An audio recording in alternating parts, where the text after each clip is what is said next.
les chemins de la vie. Nous allons permettre à notre invité de se présenter lui-même. La manière la plus intéressante, c'est de se présenter soi-même. Comment vous voulez que le public vous connaisse? Donc, la parole est à vous avant notre première question. Merci. Je m'appelle Maté Atigla Tony et je suis nationalité togolaise. Et voilà quoi. Alors, Tony, vous êtes venu ici depuis un peu plus de 8 ans. Nous sommes intéressés, comme le nom de l'émission l'indique, de savoir où vous avez commencé pour être ce que vous êtes aujourd'hui et être là où vous êtes aujourd'hui. Donc, parlez-nous un peu de votre parcours sur le chemin qui a été le vôtre. Merci. Je remercie le Seigneur pour ma vie aujourd'hui.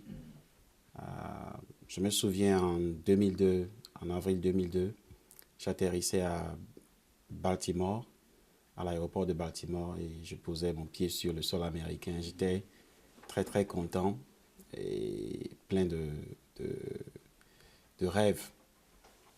Donc quand je suis arrivé, avant même d'arriver, je venais à peine de passer ma maîtrise en littérature américaine. Et je l'avais fait à ce propos parce que je savais que un jour ou l'autre, je serais aux États-Unis. Et donc, je m'étais préparé sur le plan intellectuel et linguistique pour embrasser les réalités de ce pays-là. Et quand vous dites que vous saviez depuis qu'un jour ou l'autre, ça veut dire que vous aviez des prédispositions ou vous aviez une quelconque garantie qui vous prédestinait à venir, vous Euh, prédisposait? oui, en fait, c'est par la foi, en Ah, fait. d'accord. Je peux vous raconter une petite histoire liée à cela. Allez-y. En 1992-94, entre 92 et 94, j'avais reçu une vision venant de l'Éternel. J'étais déjà chrétien par la grâce de Dieu. Et un jour, j'étais là et puis quelque chose me disait que un jour, tu seras aux États-Unis. Et je me disais, bon, évidemment, parce que j'ai ma grande sœur qui est aux États-Unis depuis plus de 10 ans à l'époque. Et je me disais que, ouais, bah, avec l'aide de ma grande sœur, je serai aux États-Unis aussi. Mais l'Esprit de Dieu me disait, non, je ne passerai pas nécessairement par ta grande sœur, mais je pourrais passer par d'autres moyens pour t'amener aux États-Unis. Et, et j'ai dit, OK. Donc, 10 ans après cela, en 2002. Mais avant 2002, j'ai commencé par travailler en tant qu'interprète, pour des missionnaires américains, baptistes et aussi et d'autres missionnaires des églises des Assemblées de Dieu.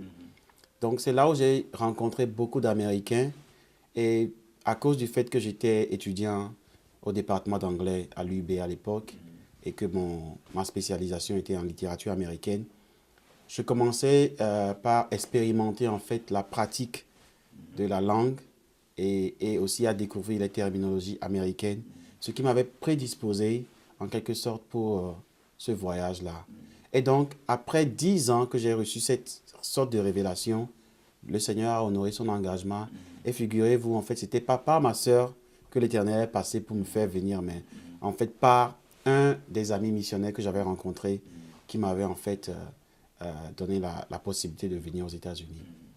Et qu'est-ce qui vous motivait pour venir aux États-Unis? Ce rêve est né à partir de la vision où vous veniez faire quoi? Vous veniez... euh, pourquoi vous êtes venu en un mot?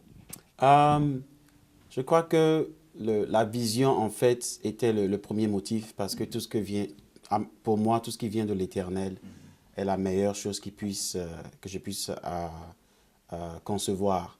Donc, pour moi, si ça vient de l'Éternel, c'est qu'il a un but et c'est qu'il a un plan merveilleux pour moi. La deuxième chose, j'ai ma grande sœur ici, comme je l'avais dit au départ, et ce serait bien pour moi de venir vivre là où elle est. Et ensuite, j'avais en fait une vision académique. Je me disais que dès que je serais aux États-Unis, j'allais étudier le droit international, mais en anglais, puisque j'avais déjà un bagage assez solide pour faire face et pour continuer en anglais.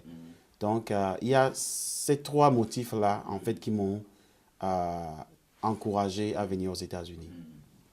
Et quand vous êtes venu, qu'est-ce qui ont contribué à votre intégration, à votre stabilisation? Est-ce que c'est des gens? Est-ce que vous avez trouvé un plateau prêt ou bien vous avez dû travailler? Quelles sont les recettes que vous pouvez maintenant citer avec le recul qui ont qui ont compté dans votre réussite, disons?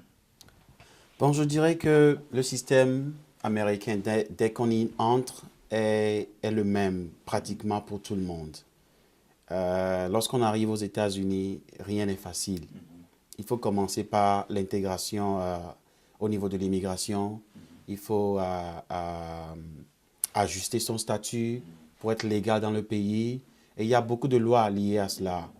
Et cela vous prend par exemple 2 ans ou 3 ans pour arriver à ce point.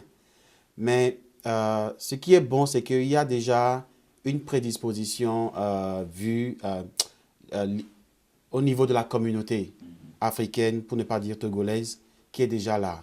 Les sœurs, les amis qui sont là et qui vous conseillent ce qu'il faut faire, qui vous disent, OK, il faut régler ce genre de choses, il faut passer par ce moyen et il faut aussi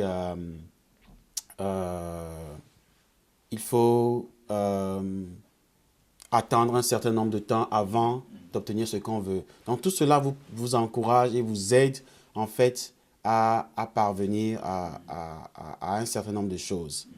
Donc il y a l'intégration au niveau de l'immigration et ce qui est en fait le plus important pour moi, c'est que aux États-Unis, lorsque vous arrivez, que ce soit chez votre sœur, chez votre ami, chez un membre de votre famille, vous entrez tout de suite dans le système. Rien n'est cadeau, si je peux le dire de manière aussi simple. Vous commencez par travailler tout de suite. Si vous n'avez même pas de... Si vous n'avez pas de travail, si vous n'avez pas ce que vous voulez faire tout de suite, vous commencez par travailler, faire des petits boulots qui vous payent peut-être 5-6 dollars l'heure. Et c'est avec ça que vous vous débrouillez. Et tout de suite, vous commencez par subvenir à vos propres besoins. Vous devez payer le loyer. Et vous avez peut-être un roommate, comme on le dit dans le terme ici. Excusez-moi, vous partagez peut-être un appartement avec quelqu'un et vous payez votre loyer, votre contribution. Vous devez vous occuper de vous-même, acheter vos habits d'hiver si vous êtes en hiver. Et tout ça, ce n'est pas facile pour quelqu'un qui débarque tout de suite de l'Afrique. C'est déjà un challenge, c'est déjà un défi.